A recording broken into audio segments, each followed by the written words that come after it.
அஸ்ஸலாமு அலைக்கும் உறவுகளை. மண்டே காலையில 8 மணி ஸ்வீட் பிரெட் ஆம்லேட் பண்ணலான்னு 4 பிரெட் ஒரு சீஸ் எடுத்திருக்கேன். ஒரு கிண்ணத்துல 1.5 டம்ளர் பால், தேவையான ஜீனி, ஒரு எல்லாத்தையும் போட்டு நல்லா மிக்ஸ் பண்ணி எடுத்துக்கிட்டேன். இப்ப தோசைக்கல்ல சீஸை போட்டு மிக்ஸ் பண்ணி வச்சிருந்ததுல பிரெட்டை நல்லா டிப் பண்ணி தோசைக்கல்ல போட்டு அதுக்கு மேல கொஞ்சமா சீஸை போட்டு நல்லா ஸ்ப்ரெட் பண்ணி விட்டு கொஞ்சமா ஜீனியை சேர்த்துக்கணும்.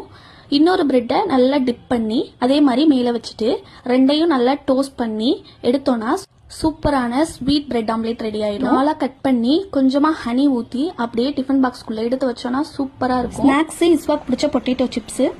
இன்னைக்கு ரொம்ப லேட் ஆயிடுச்சு. சீக்கிரமா எல்லாம் ரெடி பண்ணி லஞ்சையும் பேக் பண்ணி இஸ்வாட்ட கொடுத்து அனுப்பியாச்சு. இஸ்வா ஜாலியா ஸ்கூலுக்கு போயிட்டா. சஜ்வா நல்லா தூங்கிட்டு இருந்தா. எந்திரிச்சா நானும் போறேன்னு அழுவா. ஸோ பால் ஆத்தி கொடுத்துடலான்னு அவளுக்கு பாலும் ஆத்திட்டேன். தூக்கத்திலேயே வாங்கி குடிச்சிட்டு திரும்பவும் நல்லாவே தூங்கிட்டா.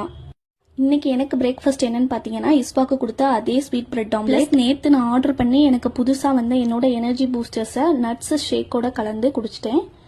மற்ற எனர்ஜி பூஸ்டர்ஸையும் எடுத்துக்கிட்டு நான் ரெஸ்ட் எடுக்க கிளம்பிட்டேன். பாய். அஸ்ஸலாமு அலைக்கும்.